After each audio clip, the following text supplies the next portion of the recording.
Ito yung aking recipe, tinolang manok, ang manok recipe.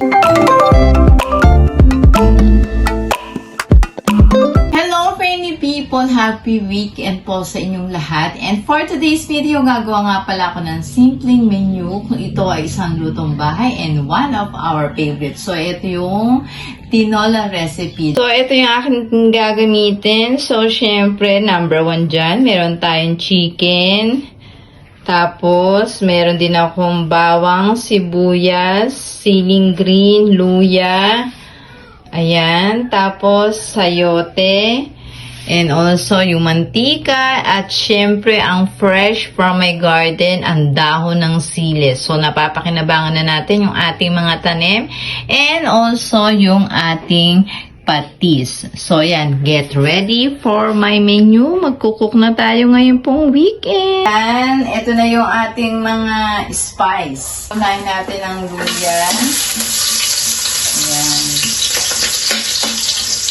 Luya ang ating unahin. Tapos, pag medyo golden yellow na yung ating luya. Yan.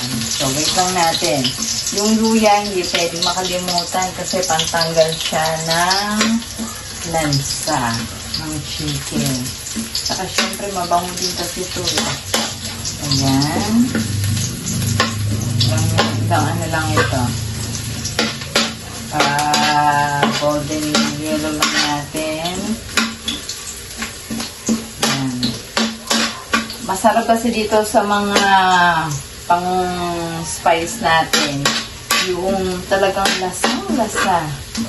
Nagkangain yung bang nanunuot yung pinaka. Kala mo napakagaling talaga magluto. So, hindi ako expert sa ganitong mga pagluto-luto. Pero syempre, I try my best. Bawang. Yung atin pong sibuyas. After nyan, lalagyan ko siya na so, lagyan natin siya ng konting patis.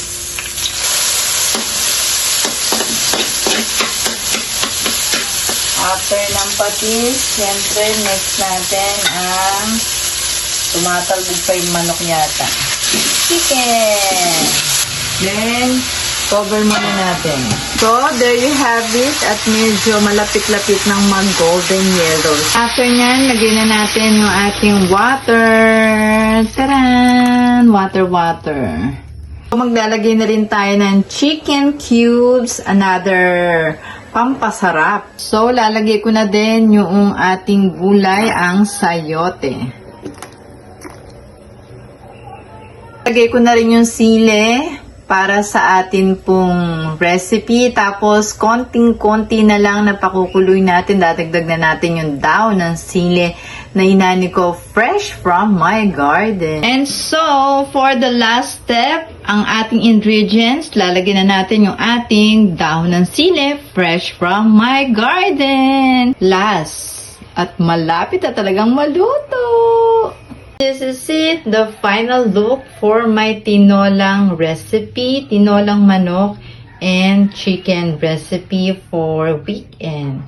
There you have it, friendly people, at luto na ang aking recipe, manok recipe. So, ayan, kumukulo-kulo pa yan. So, ayan, tikman na natin mamaya yung ating recipe dahil medyo mainit-init pa. Ito yung aking recipe, tinolang manok, ang manok recipe. Thank you for watching!